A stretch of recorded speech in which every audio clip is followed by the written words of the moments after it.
بسم اللہ الرحمن الرحیم۔ السلام علیکم ورحمۃ اللہ وبرکاتہ۔ الحمد للہ رب العالمین والصلاة والسلام علی اشرف الانبیاء والمرسلین نبینا محمد وعلی آلہ واصحابہ اجمعین وبعد۔ برادران اسلام، دینی و ملی بھائیوں، نوجوان دوستوں، بابر بزرگوں، قابل احترام ماں اور بہنوں، عزیز بچوں، اللہ تبارک و تعالیٰ کے فضل و کرم سے، اس کی توفیق سے کتاب التوحید کے اس درس میں جو موضوع پچھلے کئی ہفتوں سے چل رہا ہے، وہ موضوع ہم نے آپ نے پڑھا ہے اور اس کی آخری کڑی انشاءاللہ تبارک و تعالیٰ آج آپ کے سامنے پیش کی جائے گی۔ موضوع یہ ہے کہ اللہ تبارک و تعالیٰ کی عبادت اگر کوئی کسی کی قبر کے پاس کرے تو وہ بہت بڑا گناہ کا کام ہے۔ اس میں دین میں، قرآن میں، سنت میں اس بارے میں بہت سخت وعید اور دھمکی آئی ہوئی ہے۔ تو اگر کوئی قبر والے کی عبادت کرے تو کتنا بڑا گناہ ہوگا، یعنی قبر کے پاس اللہ کی عبادت کرنا خطرناک ہے، تو قبر والے کی عبادت کرنا کتنا خطرناک ہوگا۔ یہ ہمارا عنوان تھا اور اس سلسلے میں ہم نے آپ نے کئی ایک دلیلیں، کئی ایک باتیں ہم نے پڑھی ہیں۔ آج اس کی جیسا کہ عرض کیا کہ چند باتیں اسی سے متعلق باقی بچی ہیں، کچھ وضاحت کی باتیں ہیں، اور پھر اخیر میں اللہ کے نبی صلی اللہ علیہ وسلم کی ایک حدیث ہے، اسی بات کو واضح کرتی ہے۔ اسی بات پر انشاءاللہ تبارک و تعالیٰ یہ موضوع انشاءاللہ تبارک و تعالیٰ مکمل ہوگا۔ جو دو حدیثیں ہم نے آپ نے پڑھی ہیں وہ اس وقت ذہن میں لائیں، کیونکہ 2 ہفتے کا انقطاع ہو گیا، عرصہ ہو گیا۔ ایک حدیث ہم نے ام المومنین عائشہ صدیقہ رضی اللہ تعالیٰ عنہ کی پڑھی ہے۔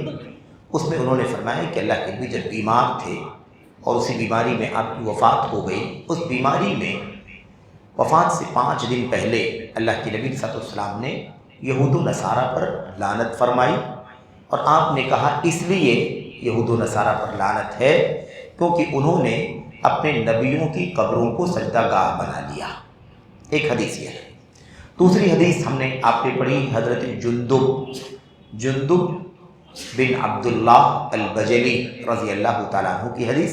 اس کے اندر بھی یہ بات آئی کہ حضرت ابراہیم علیہ السلام کو اللہ تعالیٰ نے اپنا خلیل بنایا ہے، مجھے بھی اللہ تبارک و تعالیٰ نے اپنا خلیل بنایا ہے۔ یہ ساری باتیں اللہ کے نبی نے بیان فرمائی، اور اخیر میں کیا کہا؟ اللہ کے نبی علیہ السلام نے فرمایا کہ اللہ کی لعنت یہود و نصارہ پر جن لوگوں نے اپنے نبیوں کی قبروں کو سجدہ گاہ بنا لیا، اور اس لیے تم لوگ قبروں کو سجدہ گاہ نہ بنانا، میں تمہیں اس سے منع کرتا ہوں، میں تمہیں اس سے منع کرتا ہوں۔ یہ دونوں حدیثیں ہم نے آپ نے پڑھی ہیں۔ اب اس دونوں حدیث کا جب درس چل رہا تھا تو اس درس کے ضمن میں یہ باتیں آپ کے سامنے آئی ہیں کہ قبروں کو سجدہ گاہ بنانے کا مطلب کیا ہے، قبروں پر مسجد بنا لینے کا مطلب کیا ہے۔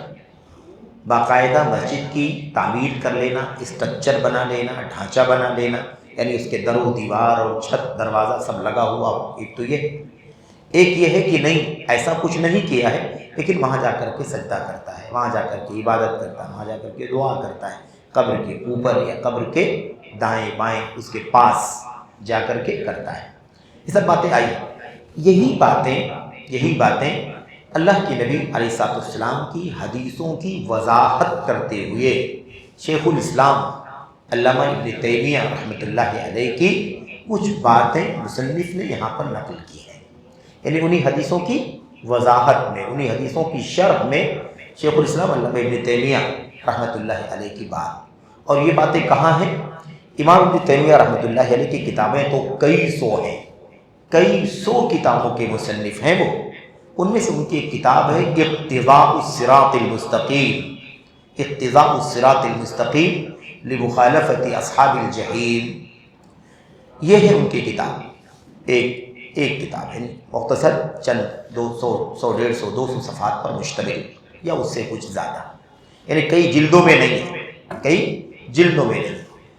بہرحال اقتضاء الصراط المستقیم بہت عظیم الشان اور جامع کتاب ہے، عقیدے کے باب میں، توحید کے باب میں، سنت کے باب میں بہت ہی زیادہ اہمیت رکھنے والی کتاب ہے۔ توحید کے مقابلے میں شرک، سنت کے مقابلے میں بدعت، اور ان تمام چیزوں کے بارے میں جو گمراہ لوگ ہیں ان لوگوں کی حقیقت کو بے نقاب کرنے والی کتاب ہے۔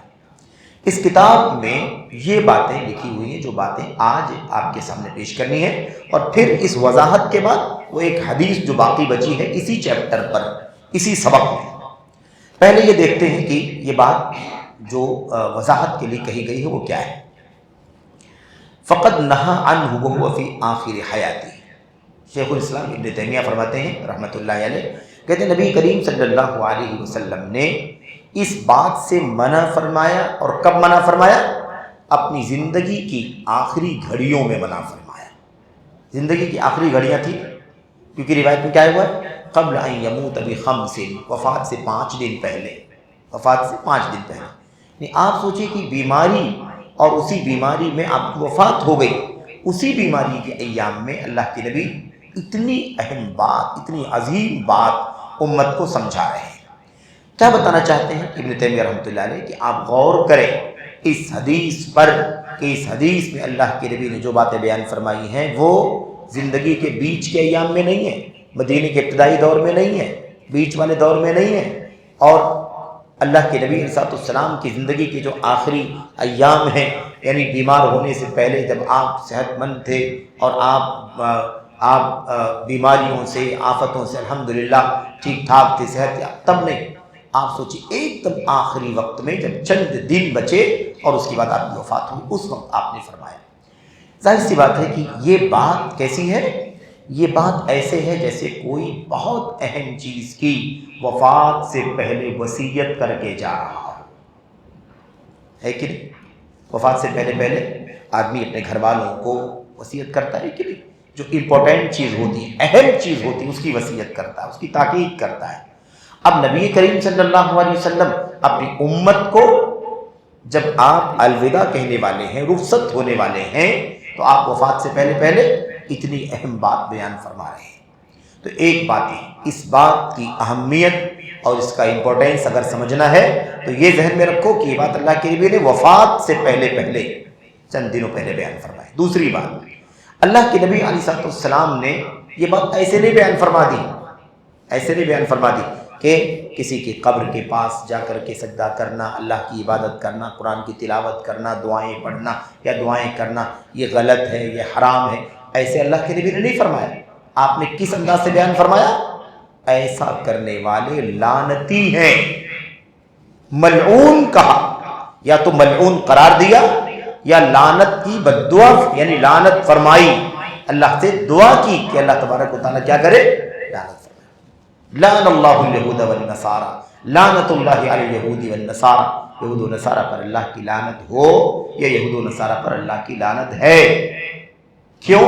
اس لیے کہ انہوں نے اپنے نبیوں کی قبروں کو اور اپنے نیک لوگوں کی قبروں کو، صالحین کی قبروں کو سجدہ گاہ بنا لیا، عبادت گاہ بنا لیا۔ تو ایک تو وفات سے پہلے بیان فرمایا، دوسرے لعنت بیان فرمائی، ایسے لوگوں پر اللہ کی لعنت ہوتی ہے، ایسے لوگ اللہ کی لعنت کے مستحق ہیں، یا ایسے لوگوں پر اللہ کی لعنت ہوتی۔ تو اس دو بات کو کہتے ہیں شیخ الاسلام ابن تیمیہ کہ کتنی خطرناک بات ہے، اللہ کے نبی کی زبان سے لعنت ہو رہی ہے، وہ نبی جو رحمت والا نبی ہے، ساری جہان کے لیے رحمت بنا کر کے بھیجا گیا، کتنا بڑا جرم ہوگا کہ جس جرم پر اللہ کے نبی کی زبان سے کیا ہو رہی ہے؟ بد دعا ہو رہی ہے، لعنت کی بد دعا۔ آپ لعنت کسے کہتے ہیں؟ ایک دم اسی کا الٹا، کس کا؟ اللہ کے نبی رحمت للعالمین تھے، ساری جہان کے لیے رحمت بنا کر کے بھیجے گئے تھے، ہے کہ نہیں؟ وما ارسلناک الا رحمتا للعالمین، ہم نے آپ کو ساری دنیا والوں کے لیے رحمت بنا کر کے بھیجا۔ لعنت کسے کہتے ہیں؟ لعنت کہتے ہیں اللہ کی رحمت سے دھتکار دیے جانے، بھگا دیے جانے کی بد دعا کرنا، یعنی یہ بد دعا کہ اللہ تعالیٰ کیا کرے؟ اس کو اپنی رحمت سے دور بھگا دے، اللہ اس کی رحمت، اس کو اپنی رحمت سے کیا کرے؟ دھتکار دے، پھٹکار دے، اپنی رحمت کا حقدار نہ بنائے، اللہ تعالیٰ اپنی رحمت سے محروم کر دے، یہ معنی ہے اس کا۔ دیکھا، رحمت کا نبی اللہ تبارک و تعالیٰ کی طرف سے رحمت سے دوری کی دعا کر رہا ہے، رحمت سے دوری کی خبر دے رہا ہے، بد دعا کر رہا ہے، کتنی خطرناک بات ہے۔ اس کے بعد کہتے ہیں کہ دوسری بات اور کیا سمجھنا ہے؟ دوسری بات یہ سمجھنی ہے قبروں کے پاس نماز پڑھنا، قبروں کے پاس جا کر کے کیا کرنا؟ نماز پڑھنا۔ نماز، دعا، تلاوت، اذکار اور جو بھی عبادت کا کوئی بھی کام۔ کہتے ہیں کہ قبروں کے پاس جا کر کے عبادت کا کام کرنا، اگرچہ عمارت نہ بنائی گئی ہو تب بھی اسے قبروں کو سجدہ گاہ بنانا کہا جائے۔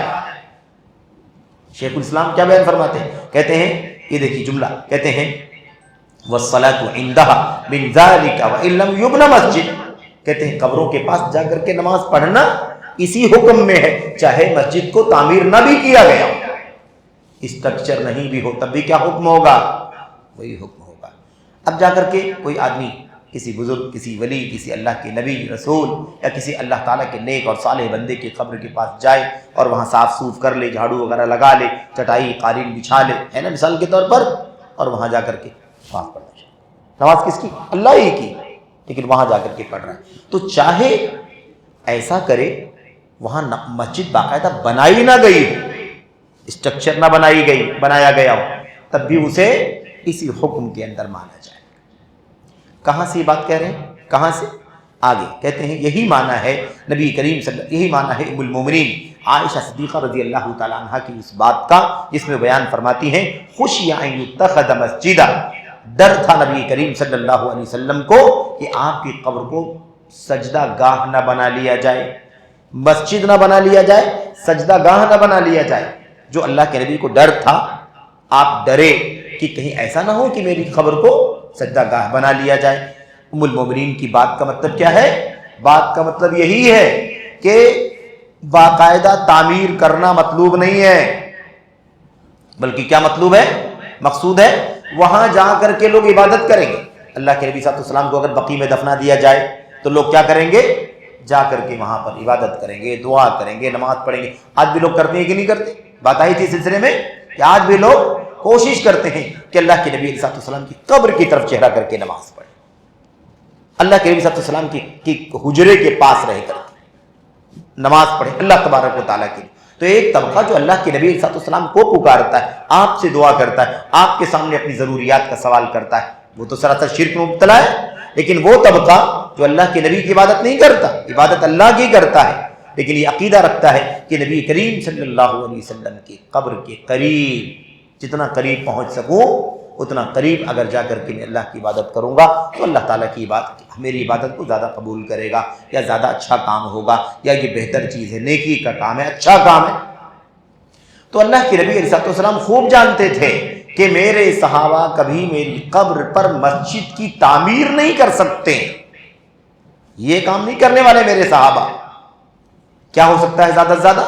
یہ ہو سکتا ہے کہ لوگ میری قبر کے پاس آئیں گے اور وہاں کھڑے ہو کر کے اللہ تبارک و تعالیٰ سے دعا کریں گے، اللہ تبارک و تعالیٰ کی عبادت کریں گے۔ تو قبر پر مسجد نہ بھی بنائی جائے، قبر کے پاس جا کر کے کوئی اللہ کی عبادت کرے تو بھی اس کو کیا مانا جائے گا؟ قبر کو سجدہ گاہ بنا لینا، قبر کو مسجد بنا لینا، عبادت کی جگہ بنا لینا، یہ کہا جائے گا۔ تو مسجد کا مطلب کیا ہوتا ہے یہ سمجھا رہے ہیں، مسجد کا مطلب کیا ہوتا ہے۔ اور دیکھیے مزید دلیل دیتے ہیں، کہتے ہیں کل موضع یصلی فیہ یسمى مسجدا، ہر وہ جگہ جہاں نماز پڑھی جائے اس کو مسجد کہتے ہیں۔ جہاں بھی نماز پڑھ جائے اس کو کیا کہا جاتا ہے؟ مسجد کہا جاتا ہے، اس کا نام کیا ہو جاتا ہے؟ یعنی اس کو کیا کہتے ہیں لوگ، ہم کیا کہتے ہیں اپنی زبان میں؟ جہاں بھی نماز پڑھیں گے اس کو کیا کہیں گے؟ اس کو مسجد کہیں گے۔ یہ تعمیر ہے نا، تعمیر نہیں ہے، ایک اوپن جگہ ہے۔ کیا ہے؟ اوپن جگہ ہے، یا آپ نے اپنے گھر میں یا اپنی کارخانے میں، اپنی آفس میں، یا اور بھی کہیں اپنے حوش میں، مثال کے طور پر آدمی کیا کرے، وہاں جا کر کے اذان دے، نماز پڑھنا شروع کر دے۔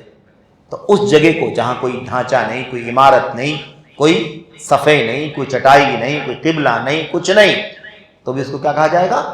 اس کو مسجد کہا جائے گا۔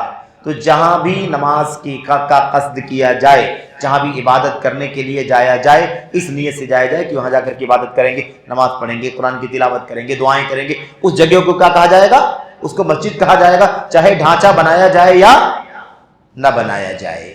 اس کی دلیل نبی کریم صلی اللہ علیہ وسلم کی حدیث، اور اس مشہور حدیث ہے، اسے امام بخاری اور دیگر لوگوں نے اپنی کتابوں کے اندر نقل کیا ہے، مشہور حدیث ہے۔ اس کا ایک ٹکڑا یہاں پر ذکر کیا ہے، ایک ٹکڑا، وہ کیا ہے؟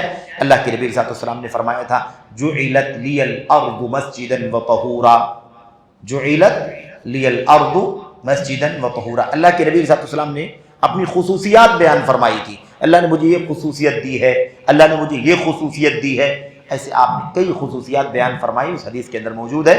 اس میں سے ایک خصوصیت کیا ہے؟ وہ یہ ہے، کیا ہے وہ؟ جعلت لی الارض مسجدا وطہورا، میرے لیے روئے زمین کو، میرے لیے زمین کو مسجد بنا دیا گیا ہے اور زمین کی مٹی کو پاکی کا ذریعہ بنا دیا گیا۔ کیا کہا اللہ کے نبی نے؟ میرے لیے پوری روئے زمین کو کیا بنا دیا گیا ہے؟ مسجد۔ آپ سوچئے اللہ کے نبی نے پوری روئے زمین کو کیا نام دیا؟ مسجد کا نام۔ اس کا مطلب یہ ہے کہ اسٹرکچر کی کوئی ضرورت نہیں ہے۔ ہم کہیں سفر میں ہوتے ہیں، راستے میں ہوتے ہیں، گاڑی کھڑی کرتے ہیں اور بغل میں مصلی بچھا کر کے، چڑھائی بچھا کر کے، اکیلے ہوتے ہیں تو اکیلے، ورنہ کئی لوگ ہوتے ہیں تو ساتھ میں جماعت بنا کر کے نماز پڑھ لیتے ہیں۔ اس زمین کو اللہ نے کیا بنایا ہے؟ مسجد بنایا ہے۔ اللہ کے نبی صلی اللہ علیہ وسلم نے اس اوپن زمین کو جہاں ہم نماز پڑھنے جا رہے ہیں، جہاں ہم نماز پڑھ رہے ہیں، اس کو مسجد کہا کہ نہیں کہا؟ کوئی چیز بنی نہیں ہے وہاں پہ، کوئی چیز تعمیر نہیں ہوئی ہے، پھر بھی اس کو اللہ کے نبی کیا کہہ رہے ہیں؟ پوری روئے زمین کو مسجد بنا دیا گیا۔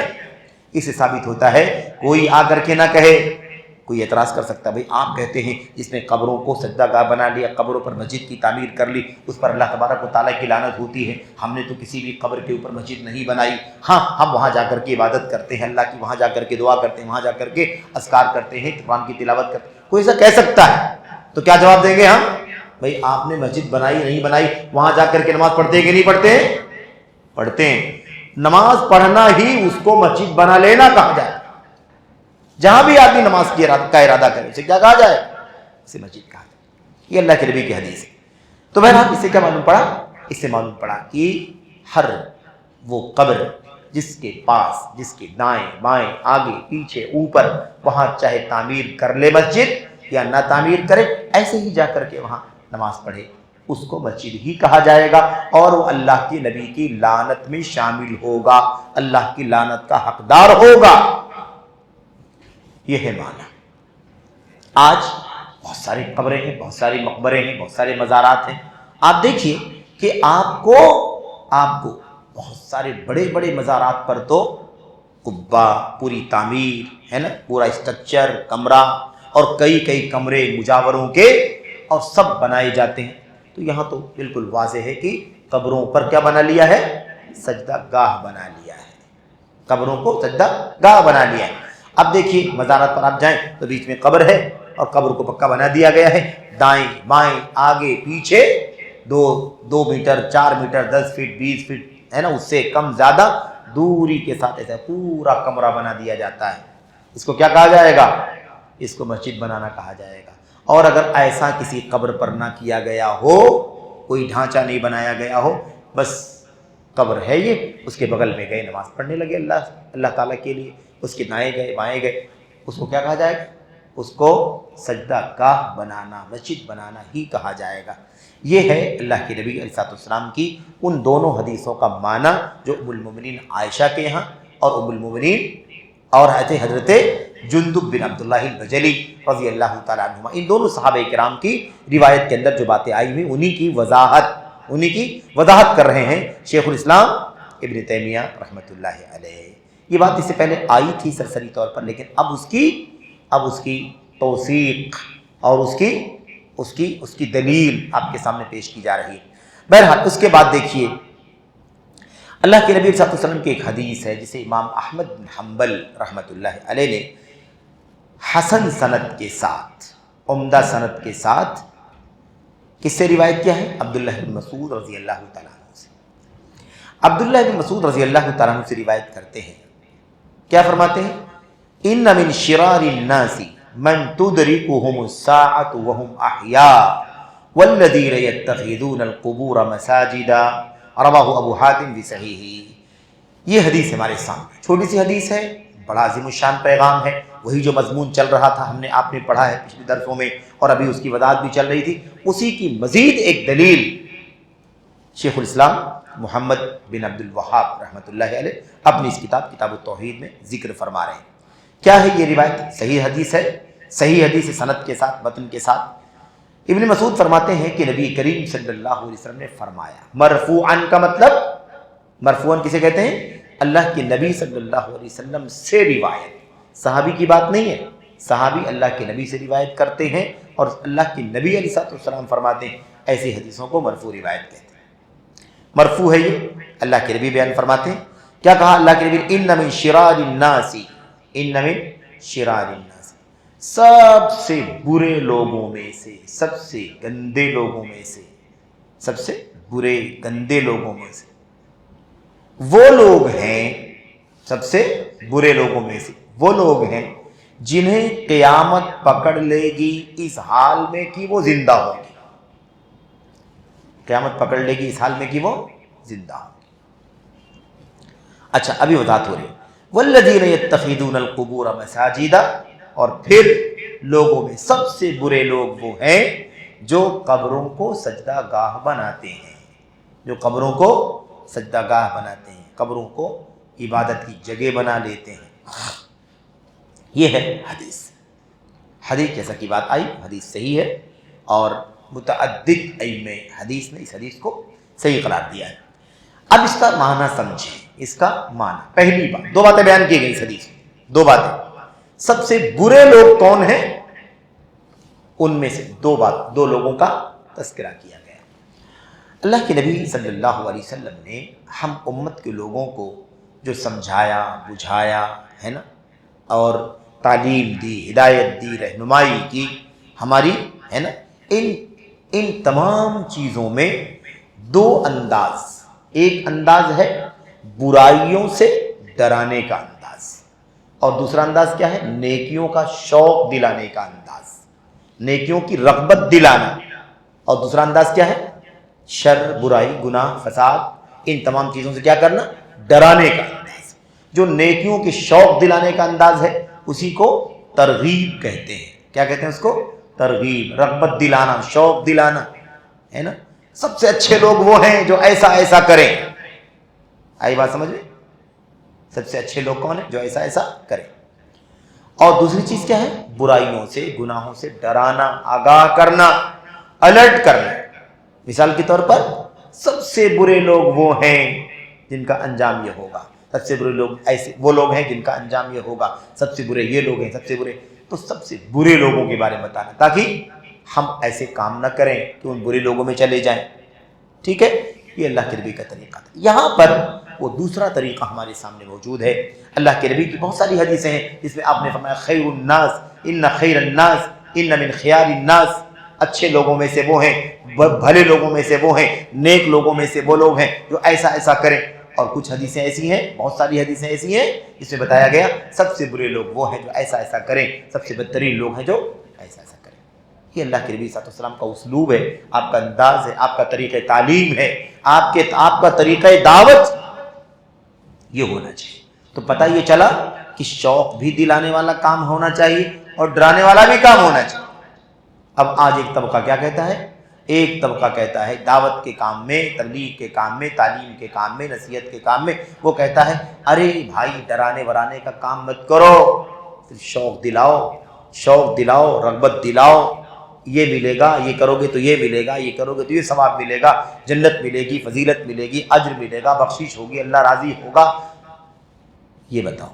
بالکل ٹھیک ہے، یقیناً بتاؤ، بتانا ہی چاہیے، کہاں انکار ہے، لیکن دوسرا والا کام نہیں کرنا چاہتے۔ دوسرا والا کام کہنے نہیں، منع مت کرو، منع کرو گے تو پھر بچک جائے گا، پھر آپ کے پاس نہیں آئے گا۔ آپ کہیں گے اگر نماز نہیں پڑھو گے تو یہ انجام ہوگا، قبروں کا سجدہ کرو گے تو یہ انجام ہوگا، غیر اللہ کو اگر پکارو گے تو یہ انجام ہوگا، فلاں کو عالم الغیب سمجھو گے تو یہ انجام ہوگا، نماز نہیں پڑھو گے تو یہ ہوگا، روزہ نہیں رکھو گے تو یہ ہوگا، جھوٹ بولو گے تو یہ انجام ہوگا، جہنم، وعید، سزا، یہ سب بات بیان کرو۔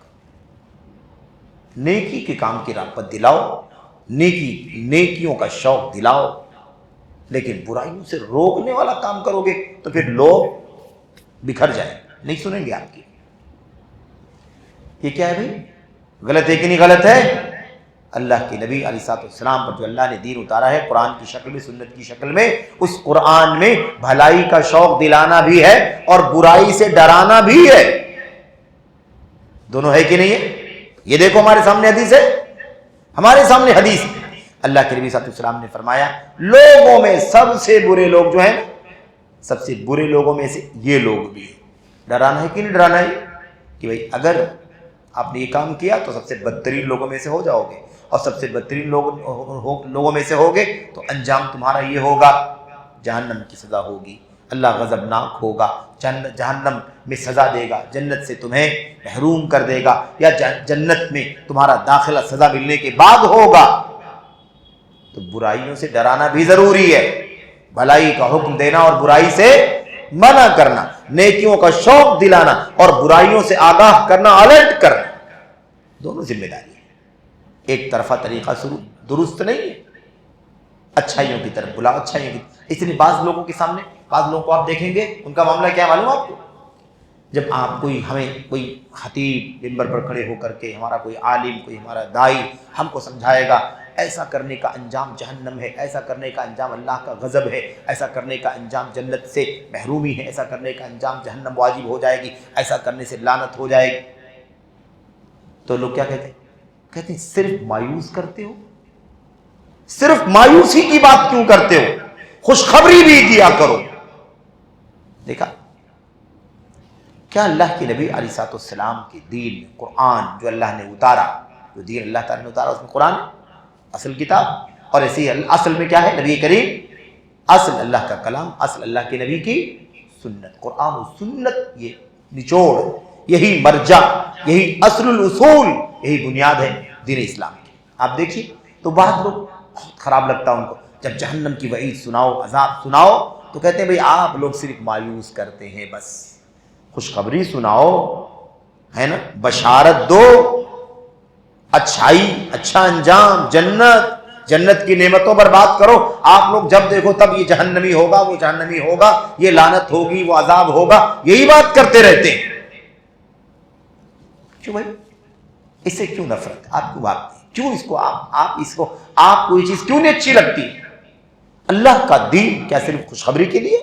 اللہ کا دین خوشخبری کے لیے بھی ہے، اور اللہ کا دین گنہگاروں کو ڈرانے کے لیے بھی ہے. انبیاء خوشخبری بھی دینے والے بنا کر کے بھیجے گئے، اور انبیاء ڈرانے اور الرٹ کرنے والے بنا کر کے بھی بھیجے. دونوں چیز. ایسا نہیں ہے کہ صرف اچھی باتیں جنت ملے گی، ایسا کرو جنت ملے گی، یہ بھی تو بتانا ہے توحید پر جنت ملے گی، یہ بھی بتانا شرک کرو گے تو جہنم میں جاؤ گے، اور بڑے شرک سے اگر نہیں بچو گے، کر بیٹھو گے اور بغیر توبے کے مر جاؤ گے تو ہمیشہ کے لیے جہنمی ہو جاؤ گے. اس لیے خبردار، اپنے آپ کو شرک سے بچاؤ، اپنے آپ کو توحید پر قائم رکھو. بتانا ضروری کہ نہیں ضروری؟ لیکن لوگ کہتے ہیں آپ لوگ صرف مایوس کرتے ہیں، اس پر بدعتی کا حکم، اس پر شرک کا حکم. ارے اللہ تعالیٰ نے شرک کا حکم لگایا، اللہ تعالیٰ نے، اللہ کے نبی نے بدعتی کہا. علماء کا یہی تو کام ہے، اہل علم کا یہی کام ہے کہ وہ ہم کو آگاہ کریں کہ شرک کا گناہ خطرناک ہے، یہ بدعت کا گناہ خطرناک ہے، اس کا انجام خطرناک. جو ہمیں بتلاتے ہیں، سکھلاتے ہیں، ہمیں تعلیم دیتے ہیں، وہ ہمارے ہمدرد ہیں، ہمارے شکریہ کے مستحق. ہمیں شکر گزار ہونا چاہیے اپنے علماء کا، اپنے دعات کا، اپنے اور مصنفین کا، باحثین کا، جو ہمیں برائیوں سے آگاہ کرتے ہیں، جہنم کی راہ سے دور کرتے ہیں، جنت کی راہ دکھاتے ہیں، جو ہمیں شوق بھی دلاتے ہیں، نیکیوں کا شوق بھی دلاتے ہیں، اور برائیوں سے ہمیں آگاہ بھی کرتے ہیں، الرٹ بھی کرتے ہیں. ضروری. دیکھو اللہ کے نبی نے فرمایا لوگوں میں سب سے جو برے لوگ ہوں گے نا، ان میں یہ بھی ہوں گے. کون ہوں گے؟ سب سے برے لوگوں میں سے وہ لوگ بھی ہیں جنہیں جیتے جی قیامت پکڑ لیں. کیا مطلب؟ صبح شام لوگوں کی موت ہو رہی ہے کہ نہیں ہو رہی؟ لوگ دنیا سے جا رہے کہ نہیں جا رہے؟ اب دنیا سے چلے گئے، قیامت اپنے وقت میں قائم ہوگی کہ نہیں قائم ہوگی؟ بڑی والی قیامت بھائی، جب سورج چاند ستارے بے نور ہو جائیں گے، اور ساری تفصیلات ہم نے قرآن کریم میں نبی کی سنت پہ سنا ہوا ہے. قیامت آئے، ساری دنیا فنا ہے نا، سارے جاندار کیا ہو جائیں گے؟ فنا کے گھاٹ اتر جائیں. کل من علیہا فان ویبقى وجہ ربک ذو الجلال والاکرام. سب کے سب فنا ہو جائیں گے. پہاڑ، سمندر، دریا اتنا ٹھوس ہے نا یہ پہاڑ، یہ بہ رہا ہوگا. بہ رہا ہوگا، سورج چاند ستارے بے نور ہو جائے۔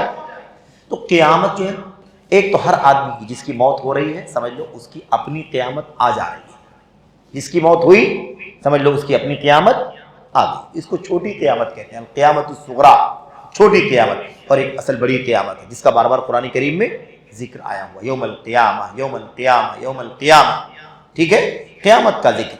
تو وہ قیامت، اس کو قیامت کبریٰ کہتے ہیں، جب سارا نظام دنیا کا درہم برہم ہو جائے گا۔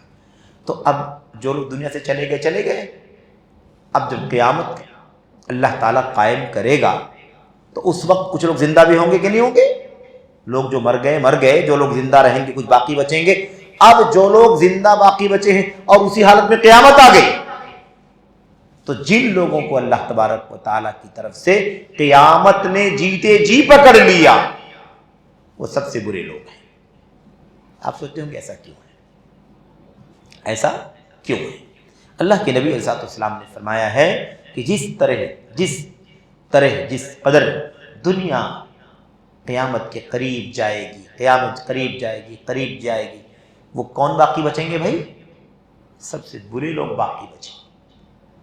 نیک لوگوں کا خاتمہ ہو جائے گا۔ جب تک کوئی اللہ کی توحید کا اعلان کرنے والا باقی بچا رہے گا تب تک یہ قیامت قائم ہی نہیں۔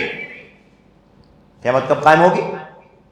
جب دنیا میں بھی اللہ کی توحید کا نام لیوا باقی نہیں بچے، شر، برائی، گناہ، فساد، جرائم عام ہو جائیں گے، تو جو باقی بچیں گے وہ کون باقی بچیں گے؟ سب سے برے لوگ باقی بچیں گے، سب سے بدترین لوگ باقی بچیں گے۔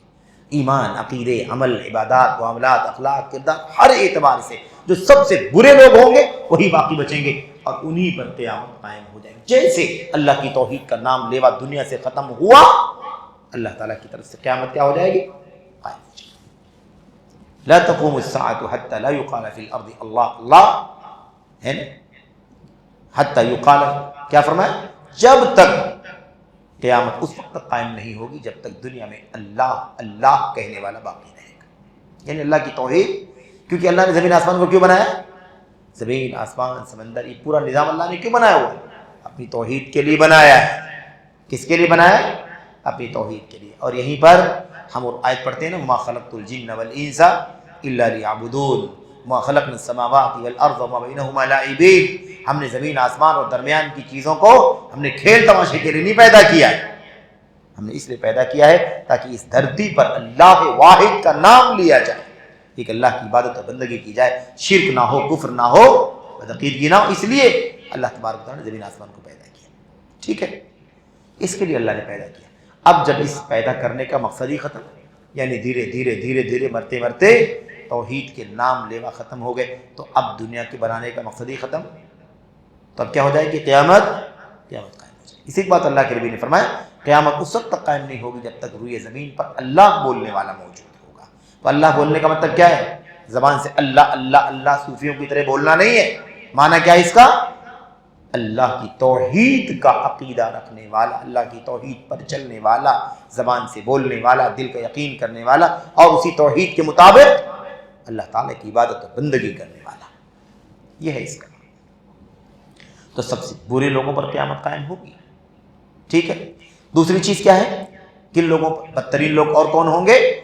وہ کیا فرمایا؟ الذین یتخذون القبور مساجدا، جو قبروں کو سجدہ گاہ بناتے ہیں۔ اللہ اکبر۔ اور بدترین لوگ کون ہوں گے؟ ایک تو بدترین لوگ ہوں گے جن پر قیامت قائم ہوگی، اور ان کے علاوہ دنیا میں بدترین لوگ کون ہیں؟ جو اپنے نبیوں کی قبروں کو سجدہ گاہ بنا لیتے ہیں۔ کتنا خطرناک مسئلہ بتائیے، نبیوں کی قبروں کو۔ اور بنی اسرائیل کے بارے میں اللہ کے نبی نے کیا فرمایا؟ وَصَالِحِيهِمْ، اپنے نیک لوگوں کو، یعنی اللہ کے نیک بندوں کو کیا بنا لیتے ہیں؟ ان کی قبروں کو سجدہ گاہ بنا لیتے ہیں۔ یہ دو طبقہ۔ اب اسے بتانا کیا ہے کہ اللہ کے نبی نے اس میں دو باتوں کا ذکر کیا ہے۔ ایک تو وہ لوگ ہیں جن کو جیتے جی قیامت قائم ہو جائے گی اور بدترین لوگ ہوں گے وہ، اور دوسری بات جو نبیوں کی قبروں کو سجدہ گاہ بنا لیتے ہیں، نبیوں کی قبروں کو سجدہ گاہ۔ آج آپ دیکھیں کتنی قبروں کو سجدہ گاہ بنائے، جتنے نام، یعنی نامور قبریں، مزارات جتنے بھی ہیں، آستانے، درگاہیں، وہاں سب کیا ہے؟ وہاں پر قبروں پر سجدہ گاہ بنایا گیا ہے، اسٹرکچر کے ساتھ کہیں بنایا گیا ہے اور کہیں اسٹرکچر نہیں ہے، لیکن لوگ وہاں جا کر کے اس قبر کے دائیں بائیں آگے پیچھے کھڑے ہو کر کے اللہ تبارک و تعالیٰ کی عبادت کرتے، بندگی کرتے۔ یہ ہے بدترین عقیدہ، شرک نہیں ہے، شرک تک لے جانے کا ذریعہ ہے، شرک تک لے جانے کا ذریعہ ہے۔ آج اللہ کی عبادت کر رہا ہے قبر کے پاس، کل قبر والے کی عبادت کر سکتا ہے، اور اس کی ہمارے پاس پوری تاریخ ہے، ہم نے آپ نے پڑھا ہے۔ حضرت نوح علیہ السلام جس قوم میں بھیجے گئے وہ انسانیت کی پہلی قوم تھی جس نے اسی راستے سے شرک کا راستہ پکڑ لیا تھا۔ اولیاء اور صالحین کی عبادت نہیں کرتے تھے، اللہ کی عبادت کرتے تھے، ان کی مورتیوں کو دیکھ کر کے اللہ کو یاد کرتے تھے، لیکن دھیرے دھیرے کیا ہوا، انہی قبر، انہی اولیاء اور صالحین کی پوجا اور انہی کی عبادت اور پرستش کرنے لگے۔ یہ حالت ہے آج دیکھ لو، آج سب یا ہاتھ اٹھا کر کے یا کرتے کہ نہیں کرتے، یا کرتے ہیں، یا غوث یا خواجہ یا فلاں یا اجمیری یا حجویری، کرتے ہیں کہ نہیں کرتے؟ جب آپ کی وجہ ابھی بتاؤ۔ تو قبروں کے پاس اللہ کی عبادت کرنا اتنا خطرناک ہے تو قبر والے کو پکارنا کتنا خطرناک ہے، بدترین شرک، اور اگر توبہ کیے بغیر مر گیا تو ہمیشہ ہمیشہ کے لیے جہنم رسید ہو جائے۔ بہرحال یہ ہے اس حدیث کا سرسری طور پر معنی۔ اس حدیث میں 2-3 مسائل ہیں، ہم جلدی سرسری طور پر پڑھ لیتے ہیں جبکہ بات واضح ہو گئی۔